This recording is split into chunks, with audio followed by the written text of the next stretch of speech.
This channel does not promote any violent, harmful, or illegal activities. All content provided by this channel is meant for an education purpose only.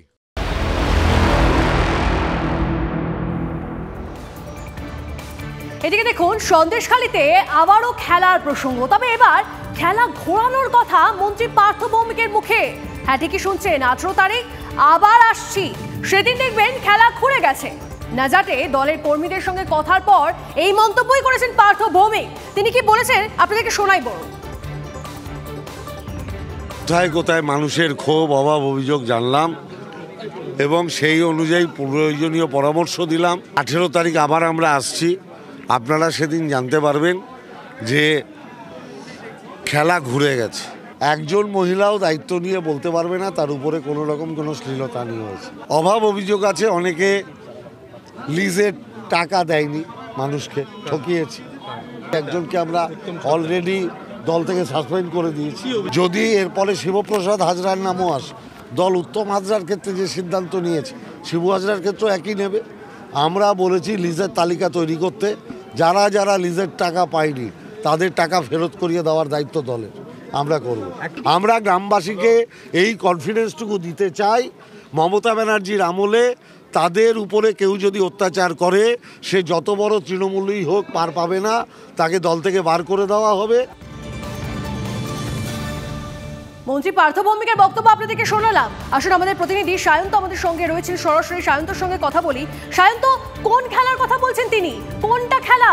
খেলা ঘুরে গেছে বলছেন তিনি, খেলা ঘুরে যাবে, 18 তারিখ আবার তারা আসছেন, তারপরে খেলা ঘুরে যাবেন বলছেন। তারপরে তিনি এটাও বলছেন যে তিনি কোনো মহিলা বলতে পারবেন না যে তাদের উপর শ্লীলতাহানি হয়েছে, এটাও তিনি বলছেন। কিন্তু এত কনফিডেন্ট তিনি কি করে, কেন বলছেন এইসব কথা? কোন দিকে ইঙ্গিত? অর্থাৎ খেলা ঘুরে যাবে, খেলা ঘুরে যাবে, যেখানে বলা হচ্ছে যে 18 তারিখ যখন তিনি আবার আসবেন তখন কেউ আর অভিযোগ করার মতো থাকবে না বা আর কেউ অভিযোগ নিয়ে আসবে না। অর্থাৎ কোথাও যেন বিরোধী তরফ থেকে বলা হচ্ছে যে তার মানে এই 18 তারিখ যখন তারা আসবে তখন তার মধ্যে আবার সেই হুমকি শাসানি দিয়ে তাদেরকে দমিয়ে রাখার চেষ্টা করা হবে। কারণ খেলা ঘুরে যাবে এই বিষয়টি তাহলে কেন বলবে পার্থ ভৌমিক? শুধু এই জায়গায় শেষ নয়, গতকাল তিনি একটা কথা বলেছেন, শিবপ্রসাদ হাজরার বিরুদ্ধে যদি অভিযোগ আসে তাহলে যত বড়ই তৃণমূলই হোক না কেন ও সাসপেন্ড করা হবে, দল থেকে বের করে দেওয়া হবে। শিবপ্রসাদ হাজরার বিরুদ্ধে কিন্তু একের পর এক অভিযোগ আসছে, মহিলারা নির্যাতন অভিযোগ করছে, ভয় দেখানোর শাসানি, একাধিক অভিযোগ আনছে। তারপরেও যদি পার্থ ভৌমিককে এখন পরিষ্কার করে পার্থ ভৌমিককে বলতে হয় যে শিবপ্রসাদ হাজরার বিরুদ্ধে অভিযোগ আসলে ব্যবস্থা নেওয়া হবে, তাহলে সেক্ষেত্রে বিষয়টি যে তৃণমূল প্রশাসন বা মন্ত্রীরা গুরুত্ব দিচ্ছে না তা কিন্তু পার্থ ভৌমিকের কথাতেই পরিষ্কার হয়ে গিয়েছে। শুধু এখানেই শেষ নয়, গতকাল পার্থ ভৌমিক যে এলাকাগুলোতে ঘুরেছে সেখানে ঘুরে কিন্তু মূলত এই খেলা ঘুরে যাওয়ার এই মন্তব্য ঘুরে কিন্তু স্বাভাবিকভাবে সেই এলাকার যারা বাসিন্দা রয়েছে তাদের মধ্যে কিন্তু এক উত্তেজনা তৈরি হচ্ছে এবং তারা কিন্তু যথেষ্ট ক্ষুব্ধ।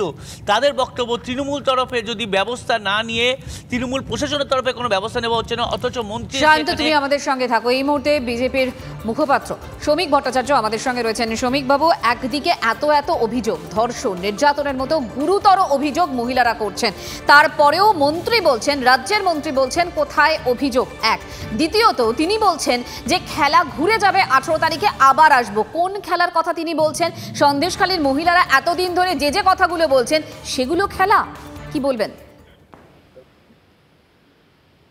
দেখুন, শুধু তো বিষয়টি মহিলাদের মধ্যে সীমাবদ্ধ নেই, ধারাবাহিকভাবে জীবনের প্রত্যেকটা পদক্ষেপকে আজকে গ্রাস করে ফেলেছে ওখানে তৃণমূল আশ্রিত এই দুষ্কৃতী বাহিনী। এবং শুধু সাধারণ মানুষকে নয়, খোদ তৃণমূল কংগ্রেসও আজকে এদের কাছে মাথা নত করে দিয়েছে। ওই এলাকায় যারা চরম দুর্দিনে মমতা বন্দ্যোপাধ্যায়ের সঙ্গে ছিলেন, ঘাস রক্ত দিয়ে ওখানে এঁকেছিলেন, সিপিআইএম এর সামনে দাঁড়িয়ে মাথা উঁচু করে বহু মিথ্যা মামলা অত্যাচারের শিকার হয়ে আজকে তার প্রতীক, আজকে তারাও কিন্তু আক্রান্ত হয়েছে। উনি হয়তো অন্য কোনো খেলার কথা বলেছেন, কারণ কখন যে তৃণমূল কংগ্রেসের প্লেয়াররা নিজেদের গোলে বল ঢুকিয়ে দিয়ে ফেমসাইড করে দেবে সেটা হয়তো উনি বুঝতে পেরেছেন। আমি ঠিক কি বলতে চাইছি হয়তো তৃণমূল বুঝতে পারবে। ধন্যবাদ। এরকম ঘটনা ঘটে। আরো একবার শোনাবো রাজ্যের সেচ মন্ত্রী পার্থ ভৌমিক, তিনি কি বলছেন শুনুন আরো একবার। কোথায় কোথায় মানুষের ক্ষোভ অভাব অভিযোগ জানলাম এবং সেই অনুযায়ী প্রয়োজনীয় পরামর্শ দিলাম। 18 তারিখ আবার আমরা আসছি, আপনারা সেদিন জানতে পারবেন যে খেলা ঘুরে গেছে। একজন মহিলাও দায়িত্ব নিয়ে বলতে পারবে না তার উপরে কোনো রকম কোনো শ্লীলতা নিয়ে হয়েছে। অভাব অভিযোগ আছে, অনেকে লিজের টাকা দেয়নি, মানুষকে ঠকিয়েছি। একজনকে আমরা অলরেডি দল থেকে সাসপেন্ড করে দিয়েছি। যদি এরপরে শিবপ্রসাদ হাজরার নামও আসে, দল উত্তম হাজরার ক্ষেত্রে যে সিদ্ধান্ত নিয়েছে শিবু হাজরার ক্ষেত্রেও একই নেবে। আমরা বলেছি লিজের তালিকা তৈরি করতে, যারা যারা লিজের টাকা পায়নি তাদের টাকা ফেরত করিয়ে দেওয়ার দায়িত্ব দলের, আমরা করব। আমরা গ্রামবাসীকে এই কনফিডেন্সটুকু দিতে চাই, মমতা ব্যানার্জির আমলে তাদের উপরে কেউ যদি অত্যাচার করে সে যত বড় তৃণমূলই হোক পার পাবে না, তাকে দল থেকে বার করে দেওয়া হবে। এই মুহূর্তে আমরা যোগাযোগ করে নিয়েছি সিপিআইএম নেতা সুজন চক্রবর্তীর সঙ্গে। সুজনবাবু, আপনি শুনলেন পার্থ ভৌমিকের বক্তব্য। তিনি বলছেন 18 তারিখ আমরা আবার আসবো, কিন্তু ততদিনে খেলা ঘুরে যাবে। কোনটাকে তিনি খেলা বলছেন, কেন বলছেন সেটা আমরা অন্তত বুঝতে পারছি না। আপনার কোনো ধারণা হলো? তৃণমূলকে বুঝতে পারলে বুঝবেন যে ওরা হয় খেলা হবে, খেলা করবে, না হলে খেলা ঘুরিয়ে দেবে। মানুষের জান, জীবন, নিরাপত্তা সবগুলো নিয়েই ওরা খেলা করে। আদিবাসী মানুষের জমি নিয়ে ওরা খেলা করে। তফসিলি সাধারণ মানুষের জমি দখল করা, তা নিয়ে ওরা খেলা করে। মানুষের জীবনের নিরাপত্তা নিয়ে খেলা করে। মহিলাদের মাঝরাতে তৃণমূলের অফিসে ডেকে দেওয়া হতো বা নেতার কাছে ডেকে দেওয়া হতো হারেমখানায়, ওটা খেলা করার জন্য।